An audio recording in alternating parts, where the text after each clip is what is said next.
What the United States is most worried about, and specifically the changes that happened from back in 2020 to what the people are feeling right now. Obviously, number one is inflation, with 52% of respondents saying the cost of living is the number one issue. I mean, honestly, that's the number one issue for me too. That issue was here in 2020, but only at 39%, so it's jumped up 13 points. Meanwhile, the previous most popular issue has fallen by 6 points, health and social security. Crime itself has also jumped from 34% to 42%. The second biggest, most popular issue. Immigration, however, has fallen even. That was at 40% back in 2020. And the biggest one everyone's talking about is the environmental one. Climate change is nowhere to be found in the issues of 2024. Or at the very least, it's below 30%. Actually, some of the topics that don't have a line connected to them, these are new. They weren't there before. Housing, poverty, economic situation. None of the other issues matter if you can't afford a roof over your head and food. America's tariff increases on China. So the blue part is showing the current rate and the year it was implemented. Meanwhile, the red will show us the new rate and the year it's going to be implemented. So yeah, electric cars going from 25% to 100% with this new tariff. And that's not the only thing that's hitting China, but it is the biggest. And there's semiconductors that's jumping up to 50%, and the one below that is solar cells as well. Here's a new one on syringes and needles. It wasn't there before, but now there's a 50% tariff as of 2024. That's interesting. Why? Probably, I don't know the reason, but there's definitely a reason. More things like steel, aluminum, batteries, all jumping to 25%, as well as battery parts, some personal protective equipment, rubber medicals. Interesting that this was implemented back in 2019. They didn't touch it during COVID. Now that it's over, now they're putting it back up. And again, here are other categories that didn't have tariffs before, but now they're jumping up. This trade war continues. Which, speaking of which, China launches military exercise surrounding Taiwan. It's called Joint Sword in 2024A. So is there going to be a 2024B? Oh god. These drills are literally being conducted in all corners around the island, including one aircraft entering this airspace. Keep in mind, these are all the ships that are in the PLA Navy. There's also the PLA's air activity around Taiwan in May, so this is, I think, every day. This is supposed to be a strong punishment for separatist acts of Taiwan independent forces. The red dots, by the way, are showing invasion beaches, which I don't know if these are just geographically which beaches would be easiest to take, or if this is actually what China has planned in these drills. Keep in mind, something often people don't talk about. Taiwan has more than just this giant island. There are islands like really right off the coast of China. I mean, one of their territories is literally just a few miles away. These are known as the Kinmen Islands right here. Only 6 or 4 miles off the coast of mainland China. We do already have a response from Taiwan for freedom, democracy, and our nation's sovereignty. We stand ready with firm will and restraint. We seek no conflicts, but we will not shy away from one. Though I think things would de-escalate, this is a little bit concerning, especially because just a few years ago, we saw exercises like this along the Russian-Ukrainian border right before they invaded. There are actually tons of sources that were predicting it was going to happen, and then boom, it did. The number of fallen U.S. soldiers every year since the 1980s, they have to do the 1980s here because, well, if you go further back to like Vietnam, World War II, the U.S. Civil War, it would just be off the charts. So we're starting exactly in the year 1980, which things were pretty high back then with 2,400 casualties. Each one is put into different categories, by the way, keep that in mind. Things pretty much decreased every year in the 80s. This is Operation Desert Storm, which we didn't lose many men in that. That was 1991. Things continue to decrease in the 90s. Then things start to tick back up in 2001 with the invasion of Afghanistan. Of course, by 2003, we'd invaded Iraq, and there's the occupation of Iraq. Then again, things dip back down as we get into the teens, 2014, 2015, 2016. Things have been low since then. Again, look at that light blue with hostile action. Again, that's Iraq. In most of the world, males outnumber females globally, but here are a few countries that's not the case. These tones are indicating more men than women, but here we have more women than men. And unsurprisingly, the big ones being Russia and Ukraine. It's not too hard to figure out the reason why there are more women here than men now. However, this trend extends through a lot of Europe. In the Balkans, even France, it's really bad here in Portugal. I guess I shouldn't say it's bad. I don't mean like that.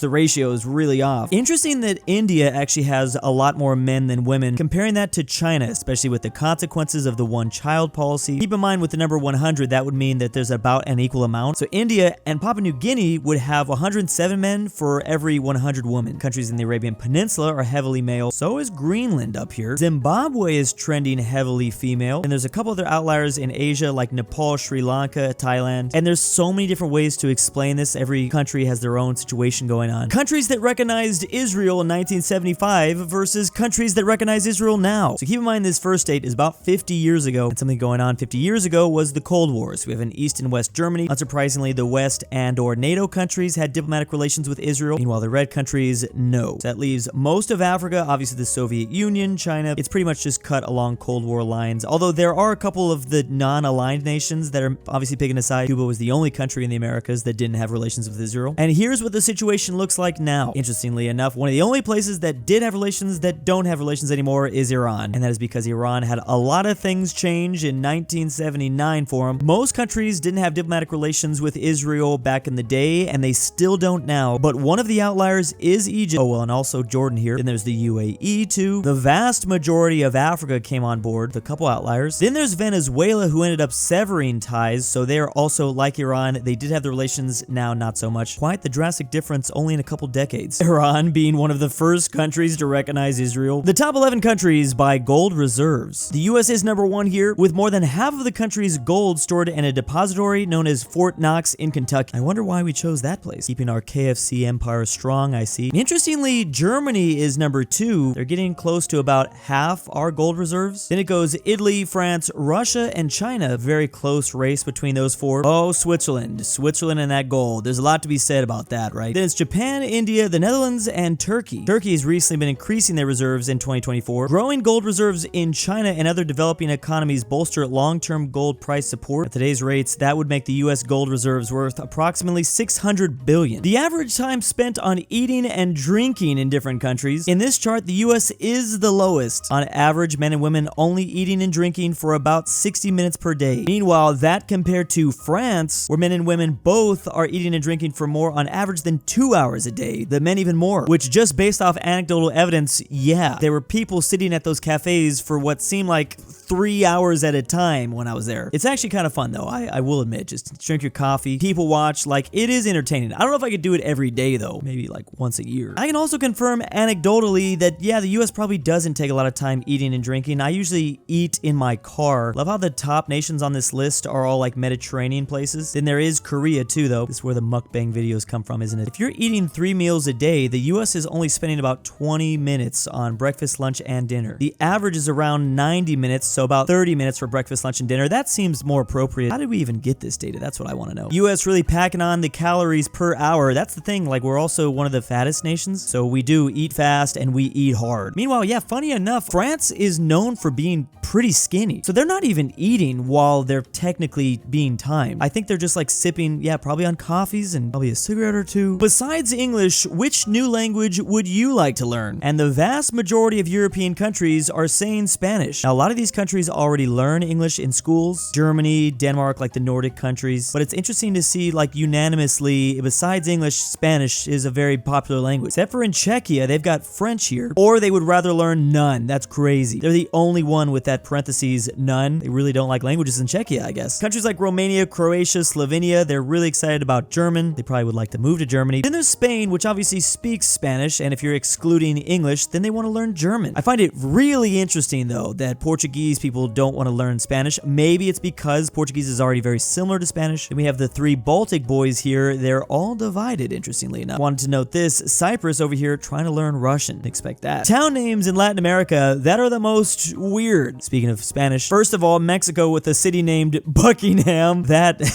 also Mexico with La Chingada and Xbox. No way. Cuba over here has a town name called Puerto Rico Libre, which, to be fair, this might not be a reference to Puerto Rico, could just be saying free rich port. They also have a town name called El Brujo. That means witch, right? But that's a male verb. Brujo. A male witch? Sorcerer. Okay. Las Gordas, or the fat women.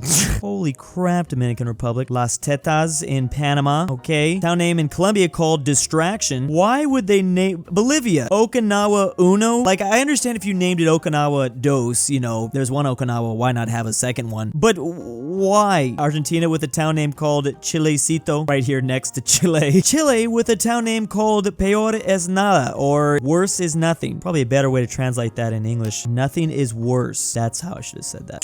That's crazy. Purgatory. I think my favorite has got to be No Me Toques, or Don't Touch Me, that Brazil put right next to the Argentinian border. That's hilarious. Lago de Confusión, or Lake of Confusion.